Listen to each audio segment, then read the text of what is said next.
Fala galera do canal Bem-Estar, hoje eu estou aqui com o Dr. Riane porque tem um pedido que é campeão de audiência ali nos comentários dos vídeos. Sabe qual é? Hipertensão. Hipertensão, pressão alta, se pode treinar, se não pode treinar. Então, Riane, vamos lá? Vamos lá.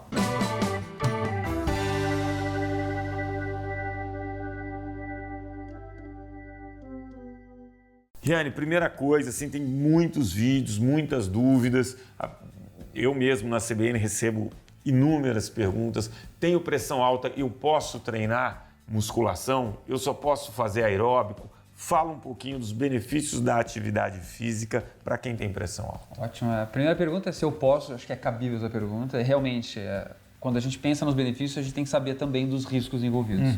Então a pergunta é importantíssima. A minha resposta é deve. É essencial. A hipertensão hoje não dá para considerar a possibilidade de um controle adequado e de uma vida saudável sem a inclusão da atividade física. Você diria que a atividade aeróbica ela produz mais benefícios no controle da pressão?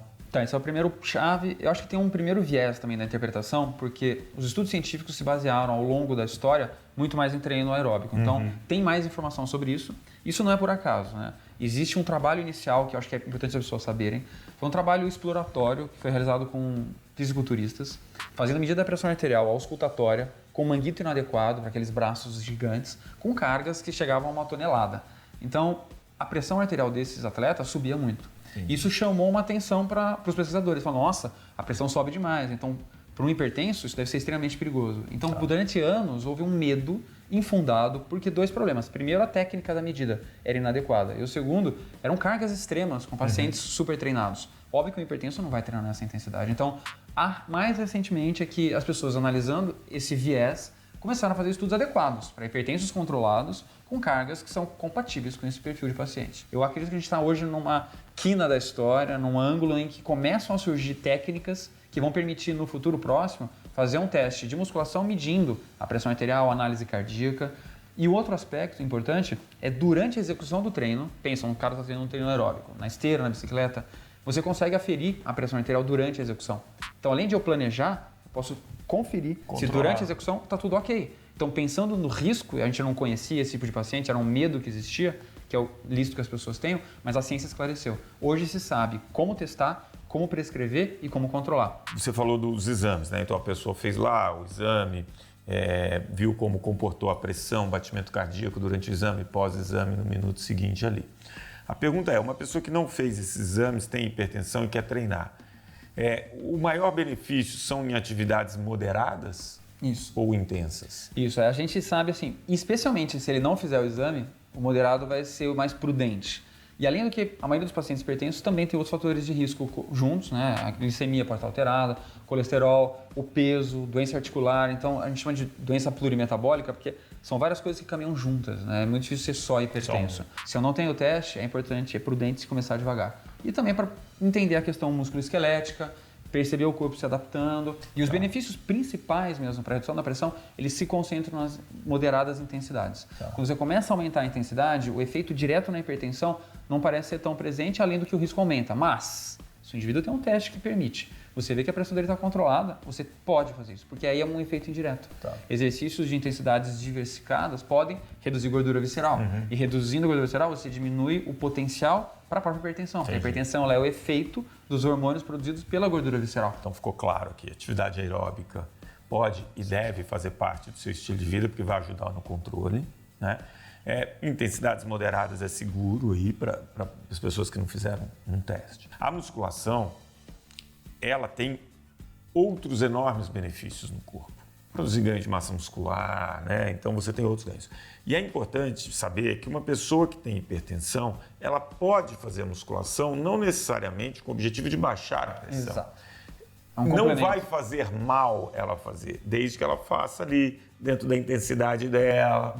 Talvez o exercício em si da musculação não baixe sua pressão, mas vai promover uma série de outros benefícios que, junto com a atividade aeróbica, vai não só melhorar o quadro de pressão, mas de bem-estar geral e de saúde. 2 pontos-chave que é para o pessoal ter uma ilustração. Primeiro, protege lesão musculoesquelética. Então, se você tem a musculação e protege o joelho, você vai manter o aeróbio por mais tempo. Não adianta treinar aeróbio agora, se machucar e parar de treinar. E o segundo é aumento da massa magra, que a gente comentou já em outros vídeos, você aumenta o seu gasto metabólico basal e durante o sono você mantém um peso mais adequado, então que é importante no hipertenso. Tá. Mas mais importante que isso, a gente sabe hoje, a partir de pesquisas científicas em laboratório, quais são as características do treino de musculação mais adequados para o hipertenso. E aí vem, ponto 1, a intensidade é importante.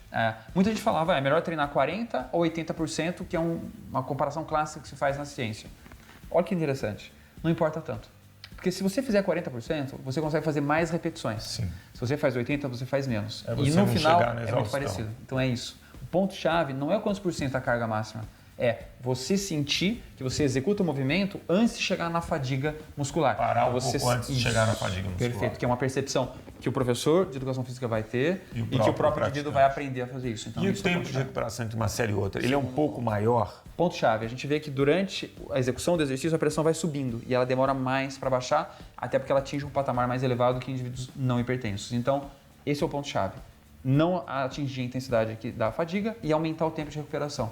A gente fez um estudo comparativo de 30 segundos, 60 segundos e 120 segundos e a gente viu que com 120 é benéfico. Então, a recomendação é 2 minutos de intervalo para começar uma nova série, que você espera a pressão voltar aos níveis basais. Olha que sensacional.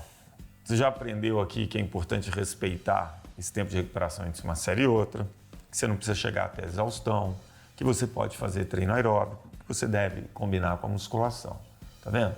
E se você fizer tudo isso, você faz uma coisa que a gente chama de controle primário, né? Você tem a doença e é muito importante que você faça esse controle para que ela não evolua. Então, você tomar o remédio, você adotar um estilo de vida saudável, você ter uma alimentação adequada, isso tudo vai fazer com que não venha manifestar doenças mais graves, né? Mas você diminui muito as complicações, Sim. que é mortalidade, cegueira, insuficiência renal, AVC. Imagina, só de você melhorar o efeito da hipertensão, acho que isso aí é inegável. Então, são vários os benefícios. Tá, então vamos aqui, porque nesses vídeos os assinantes fizeram umas perguntas, né? Então, vamos lá. Quem tem pressão alta pode fazer exercício, qual que é o mais indicado? A gente falou. Se a pressão subir durante o exercício, o que deve fazer? Bom, é importante explicar isso, né? Durante o exercício é normal que a pressão suba, Exato. mas um efeito benéfico do exercício bem controlado, bem direcionado, é que pós-atividade física você tem esse efeito hipopressivo, que a pressão abaixa, não é isso? E, aliás, chama atenção, existem níveis de segurança. Hoje se considera 16/10 uma pressão que dá, olha que coisa, para começar um exercício até esse nível. Acima disso, não se recomenda treinar nesse dia. Tá. E você vai monitorizando. E o indivíduo que ainda está se adaptando ao treino, ele pode medir durante o exercício aeróbico e ver como é que isso está respondendo. Agora, perfeito, ela vai após o exercício reduzir. A gente tem um período principal de 2 horas pós, que se provou que a pressão cai em estudos com monitorização da pressão ambulatorial. Ele vai para casa com o aparelho e vê que durante 2 horas ele fica significativamente mais baixo. E depois vai voltando ao basal. Mas além disso, a basal cai. A tendência natural é que a própria pressão pré-treino vai caindo com o próprio treinamento. Tá. Então são uma ciranda de efeitos que vão fazer com que a pressão, embora subindo, seja cada vez mais segura, responda menos, caia mais depois e a própria pressão pré se torna mais baixa. E você aí, editor, por favor, pega aquele vídeo do Vida de Saúde, onde tem o laboratório do Atala, que a gente faz uma experiência com uma pessoa que fez atividade física, a gente monitorou a pressão e mostrou que pós-atividade física a pressão diminuiu. Perfeito, Vai ótimo. lá, editor, joga o link aí pra galera.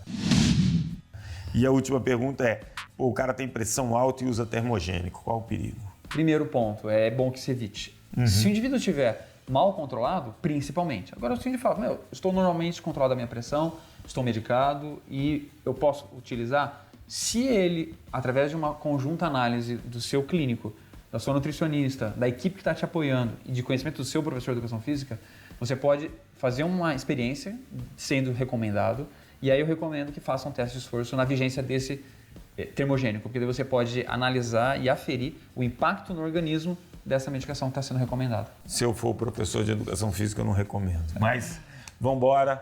Gostei.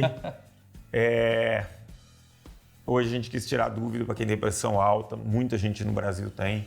E aí o Riane foi espetacular aqui, esclarecendo.